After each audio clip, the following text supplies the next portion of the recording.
Un saludo a todos compañeros. Siguiendo las clases de farmacología y toxicología, en esta oportunidad conversaremos sobre los quimioterápicos, específicamente sobre los betalactámicos. Es un tema muy largo, traté de hacerlo lo más resumido y sintetizar la información más importante. Y bueno, mi nombre es Carlos Gómez, soy residente de tercer año de cirugía general y comenzamos. Antes de hablar de los antibióticos, vamos a tocar un poquito el tópico de la historia. Y bueno, el primer antibiótico que fue descubierto fue la penicilina. Fue el médico británico que vemos aquí en esta imagen, que se llama Alexander Fleming, el cual estuvo cultivando una bacteria que fue el Staphylococcus aureus en un plato agar y que accidentalmente contaminó ese plato con hongos. Luego advirtió o visualizó que el medio de cultivo alrededor del moho estaba libre de bacterias y pues él ya había trabajado previamente en las propiedades de la lisocima y con ello pudo interpretar de manera correcta lo que él estaba viendo, es decir, que el hongo estaba secretando algo que inhibía el crecimiento de la bacteria. Este descubrimiento lo informó a la literatura científica debido a que el hongo era del género Penicillium o Penicillium notatum, denominó a esta sustancia penicilina y esto lo hizo ganador de premios Nobel. La síntesis de la pared bacteriana, produciendo inestabilidad en esta y como consecuencia la muerte de la bacteria. Ya hemos comentado anteriormente el proceso de síntesis de pared bacteriana y cómo se introducían nuevos peptidoglicanos a esa pared en crecimiento. Los antibióticos betalactámicos van a bloquear la transpeptidasa. Al estar inhibida la enzima, no puede reaccionar con los péptidos de los peptidoglicanos y no se forman esos enlaces que unen las diferentes capas de la pared, dejándonos una pared inestable. Pero la autolisina sigue funcionando normalmente, rompiendo los enlaces entre los diferentes peptidoglicanos en la pared, y lo que va a producir es que se fragmente la pared bacteriana. Al destruirse la pared, la alta concentración de iones y proteínas en el citoplasma de la bacteria crean una alta presión osmótica, y el agua empieza a entrar libremente al citoplasma, lo que va inflando la bacteria hasta que su membrana se rompe y explota.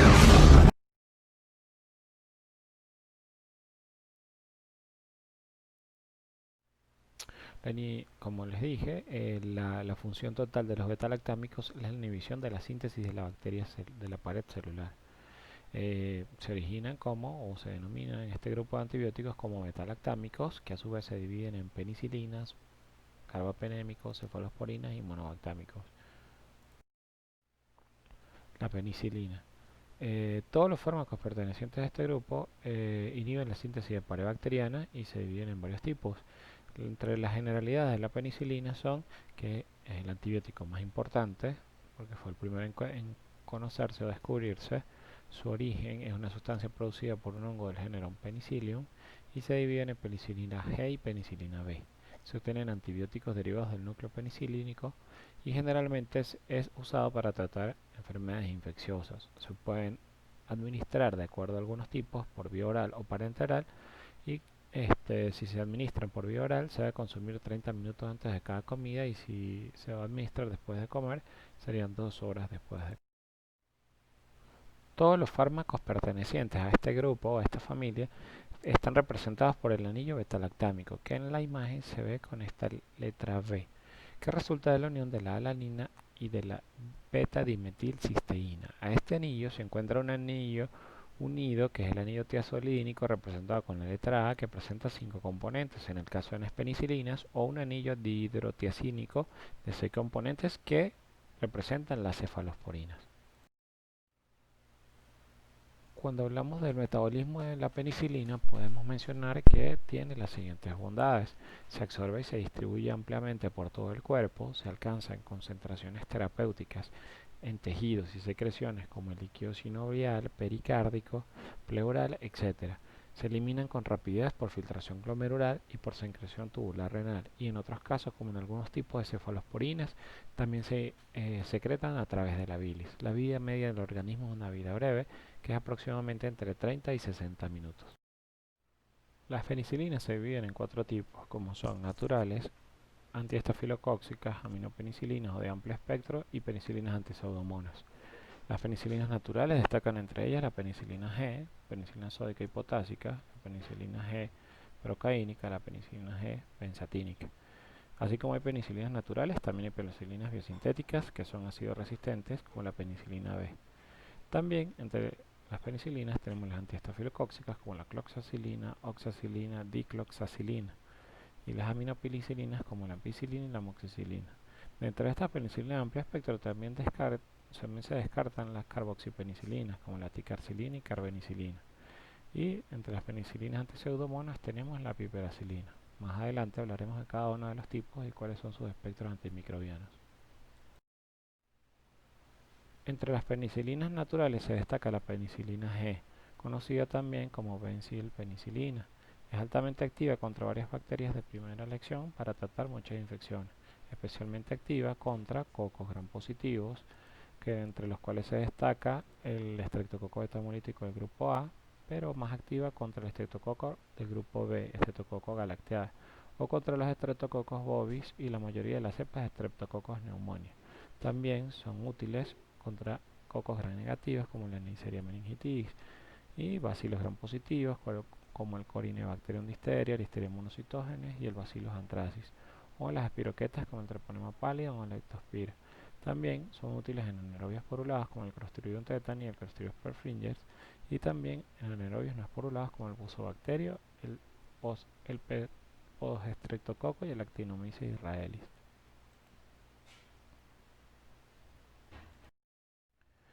Entre las penicilinas naturales, una de sus características es que son antibióticos bactericidas de bajo costo. Desventajas: se degradan por el ácido gástrico y son destruidas por las beta-lactamasas y ocasionalmente pueden causar reacciones de hipersensibilidad. Su vía de administración puede ser endovenosa o intramuscular. Ahora vamos a hablar de las penicilinas antiestafilocóxicas, entre las cuales se destacan las penicilinas resistentes, como lo son la meticilina, oxacilina, eh, cloxacilina, dicloxacilina y minapsilina. Son útiles solo para estafilococos aureus y epidermidis que no sean resistentes a la meticilina. Carecen de actividad contra Listeria monocytogenes y enterococos y son menos eficaces contra microorganismos sensibles a penicilina G y no son útiles contra bacterias gram negativas. Entre las penicilinas antiestafilocóxicas se destaca la dicloxacilina y la oxacilina, las cuales tienen un anillo resistente a la acción de la beta-lactamasa y, como les dije anteriormente, estaban solo indicadas en infecciones por estafilococos. Ahora hablamos sobre las aminopenicilinas, que son las terceras en la clasificación. Las aminopenicilinas, entre las cuales se destacan la amoxicilina, ticarcilina, entre otras. Las aminopenicilinas presentan una actividad menor que la penicilina G frente a cocos gram positivos. Son muy sensibles a la acción de las beta-lactamasas e ineficaces en la mayoría de infecciones por estafilococos. Su utilidad se rige principalmente sobre la Escherichia coli, Helicobacter pylori, Salmonella, Shigella, Proteus mirabilis e Haemophilus influenza.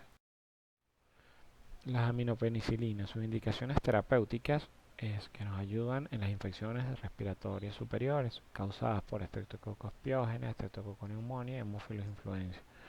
Asimismo, nos ayuda a combatir la sinusitis, otitis media, exacerbaciones agudas de bronquitis crónica y epiglotitis que son causadas por estos patógenos. Infecciones de vías urinarias como la Escherichia coli, meningitis por Streptococcus pneumoniae, Neisseria meningitidis o Listeria monocytogenes, que se utilizan en tratamientos combinados de ampicilina con vancomicina más una cefalosporina de tercera generación. Y también en infecciones por salmonella a ampicilina a más o menos dosis altas como 12 gramos al día en los adultos.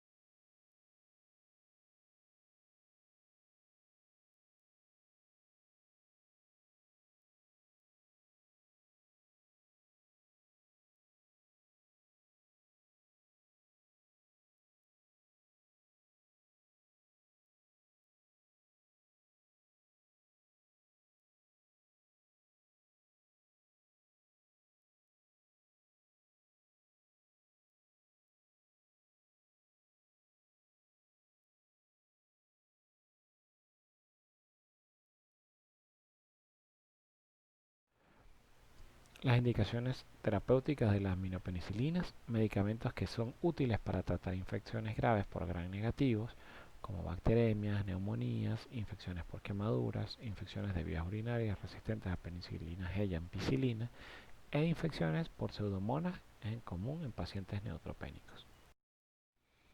También tenemos entre las otras clasificación las penicilinas antipseudomonas, que también son conocidas como ureidopenicilinas. Son activas frente a la pseudomonas aeruginosa y frente a la Klebsiella pneumoniae, Listeria monocitógena, Enterobacteriaceae, bacteroides, y tienen más actividad que las carboxipenicilinas. Entre ellas tenemos la ticarcilina, la carbenicilina y la piperacilina. Como les comenté, son activas entre especies de pseudomonas y otras gram negativas.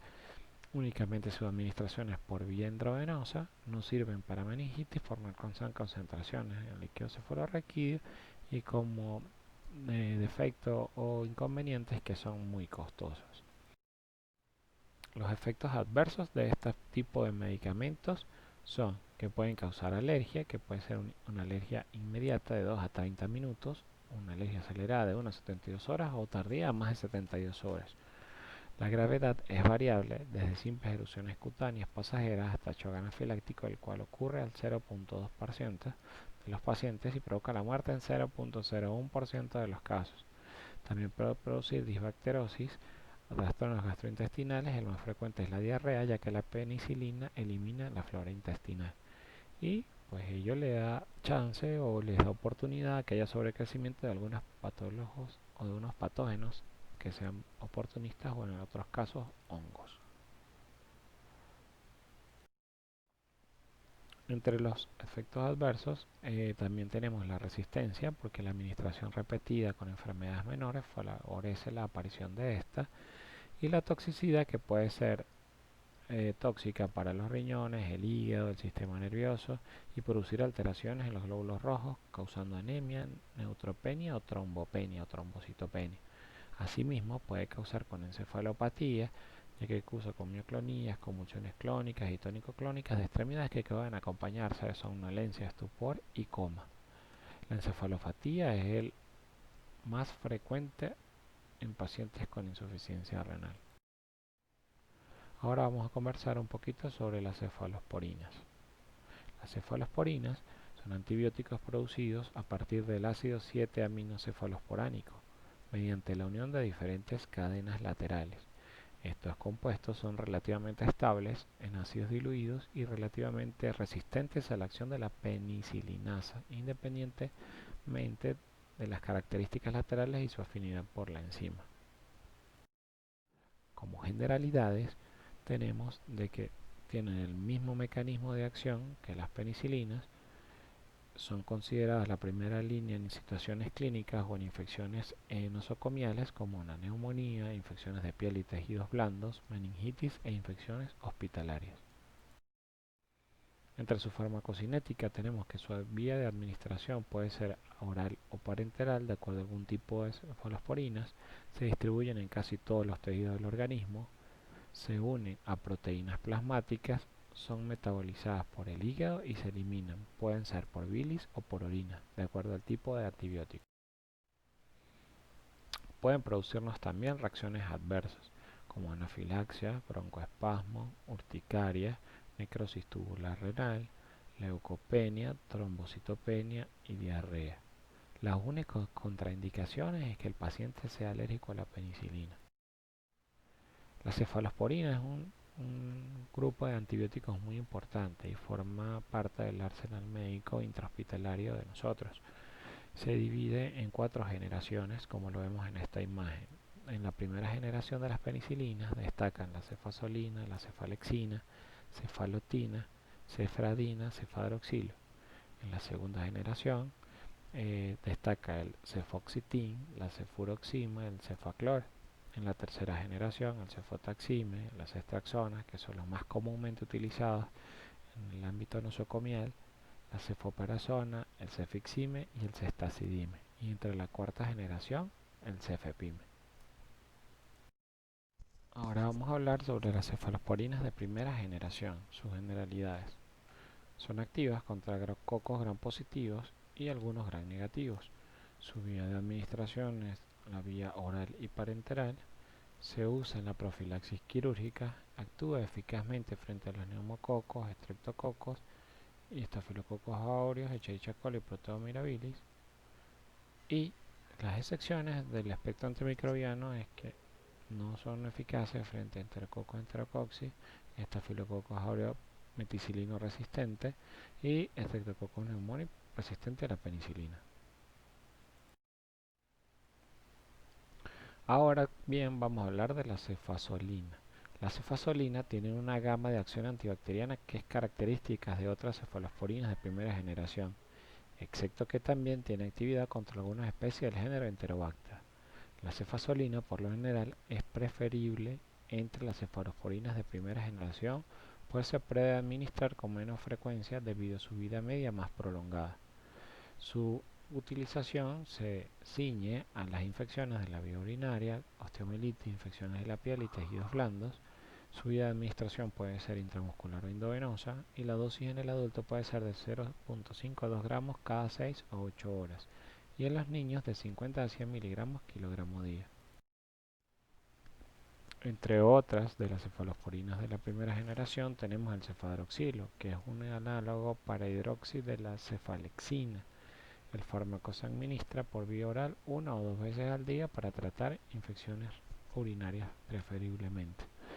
La dosis en el adulto es de 500 miligramos a 1 gramo y niños de 30 miligramos kilogramo día en dosis fraccionada. También es útil para infecciones de la piel y tejido y partes blandas. La cefalexina tiene la misma actividad antibacteriana que las otras cefalosporinas de primera generación. Es un poco menos activa contra estafilococos productores de penicilina. El tratamiento oral con cefalexina, de 500 miligramos generalmente, produce concentraciones máximas en el plasma adecuadas para la inhibición de muchos microorganismos gram positivos y gram negativos patógenos. Su utilización es en terapia de infecciones comunitarias leves a moderadas de la piel o urinarias. Las dosis en adultos pueden ir de 250 miligramos a 1 gramo cada 6 horas y en los niños de 25 a 100 miligramos kilogramo día en dosis o en 4 dosis fraccionadas. Con continuación de las cefalosporinas de primera generación tenemos la cefalotina. La cefalotina tiene el inconveniente de que no se absorbe por el tracto gastrointestinal, por lo que su uso estricto es por la vía parenteral. Su espectro antimicrobiano es similar a la de la cefalotina. Su dosis en el adulto oscila entre 0.5 a 2 gramos cada 4 a 6 horas y en niños de 80 a 160 miligramos kilogramos día. Ahora vamos a hablar de las cefalosporinas de segunda generación. Las cefalosporinas de segunda generación tienen una actividad más amplia que las de la primera y son activas contra cepas sensibles de la especie del género Enterobacter y especies del género Proteus que producen indol, así como especies de Klebsiella. Son más resistentes a la acción de las beta-lactamasas y el espectro que cubre, además de los gram negativos, excepto la pseudomonas, tiene menor actividad contra los gram positivos y es útil contra la Klebsiella y el Haemophilus influenza. La cefuroxima es similar al loracarbev y tiene una actividad más amplia contra gram negativos como Citrobacter y Enterobacter. A diferencia de la cefoxitina, cemetazol y cefotetán, la cefuroxima carece de actividad contra bacteroides frágiles. También son útiles en infecciones del tracto respiratorio inferior por microorganismos productores de beta-lactamasas, por lo cual es muy útil para ese tipo de patologías y también en profilaxis para la cirugía de tórax.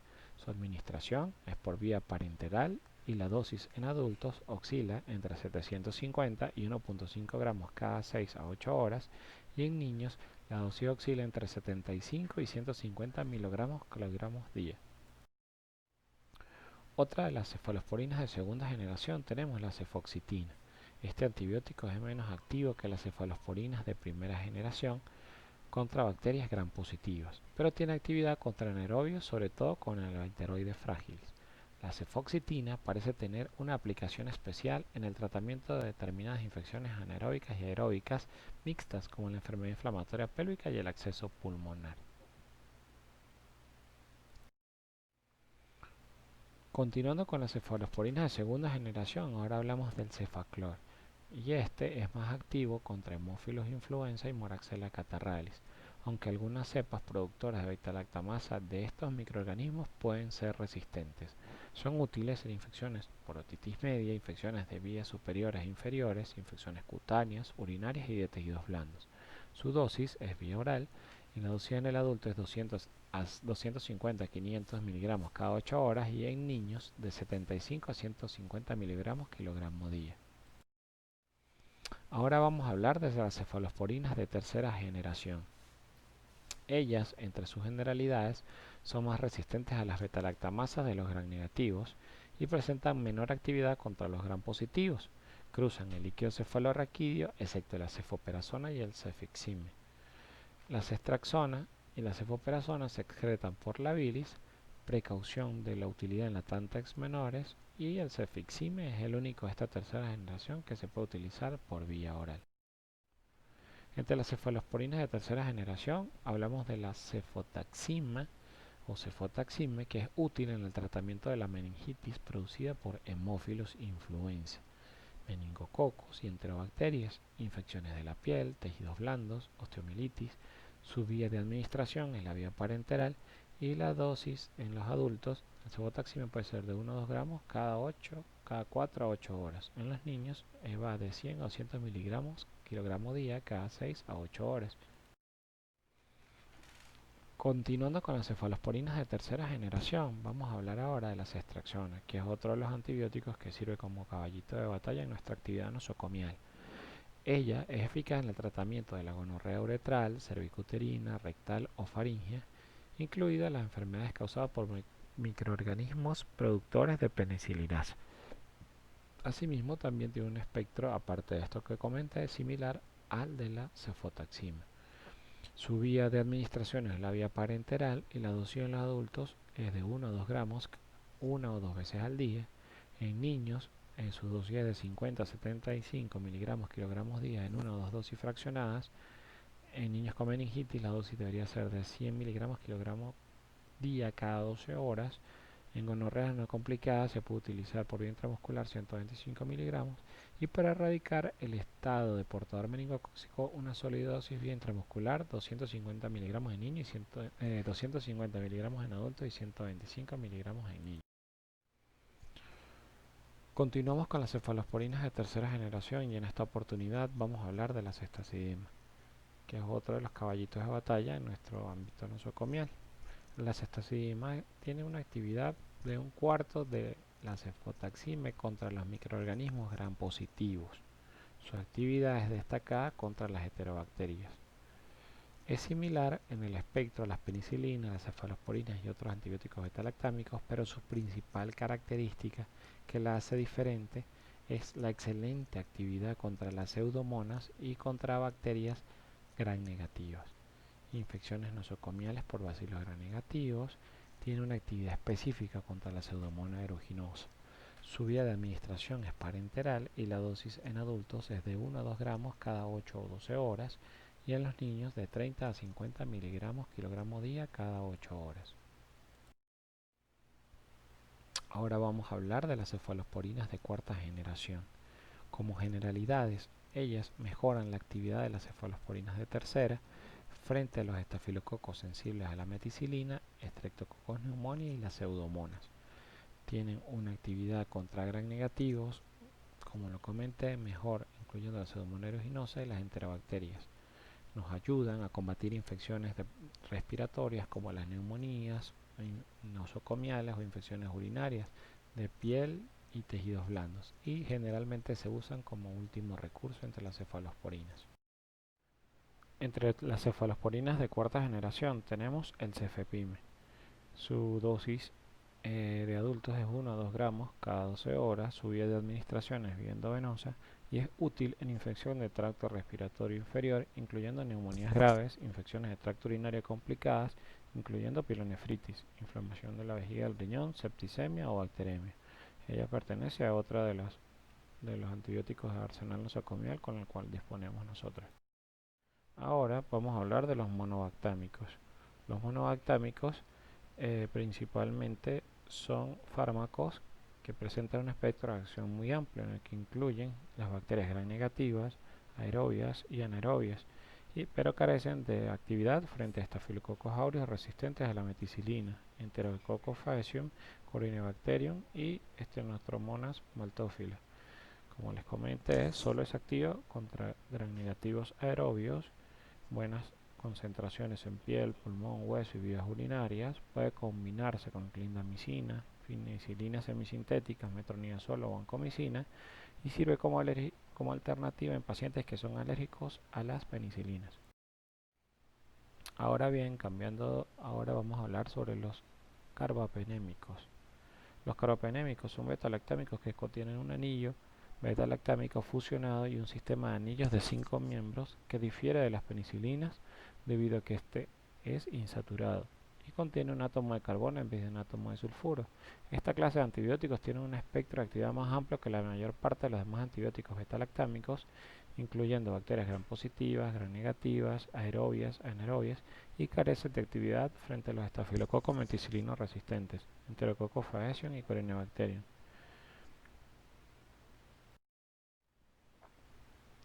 Los beta-lactámicos son especialmente resistentes contra la mayoría de las beta-lactamasas. Son activas contra gram positivas y gram negativas y anaerobios. La administración es vía endovenosa. Y la única desventaja es que son muy costosos. Entre ellos encontramos el imipenem, el meropenem y el ertapenem. El imipenem es muy resistente a la hidrólisis por la mayor parte de las beta-lactamasas. La actividad del imipenem es excelente in vitro para una amplia gama de microorganismos aerobios y anaerobios. Son susceptibles los estreptococos, incluido el Streptococcus pneumoniae, sensible a la penicilina, enterococos, excluyendo el Enterococcus faecium y cepas resistentes a la penicilina que no producen beta-lactamasa. Los estafilococos, incluidos las cepas productoras de penicilinasa y listeria, y algunas cepas de estafilococos resistentes a la meticilina son susceptibles, aunque otros no lo son. El imipenem se comercializa en combinación con la cilastina, que es un fármaco que inhibe la degradación del imipenem por una dispeptidasa tubular renal. La única desventaja es que su administración generalmente son cada 6 horas. El meropenem es un derivado de la tienamicina. No precisa la administración concomitante con cilastina debido a que no es sensible a la dispeptidasa renal. Su toxicidad es similar al imipenem, excepto que hay menos probabilidades de que produzca convulsiones. Su espectro antimicrobiano es similar al del imipenem, pero tiene la ventaja que se puede aplicar cada 8 o cada 12 horas. El ertapenem difiere del imipenem y el meropenem, que tiene una vida media más prolongada y que permite su administración una vez al día. Presenta actividad contra Pseudomonas aeruginosa y especies del género Acinetobacter.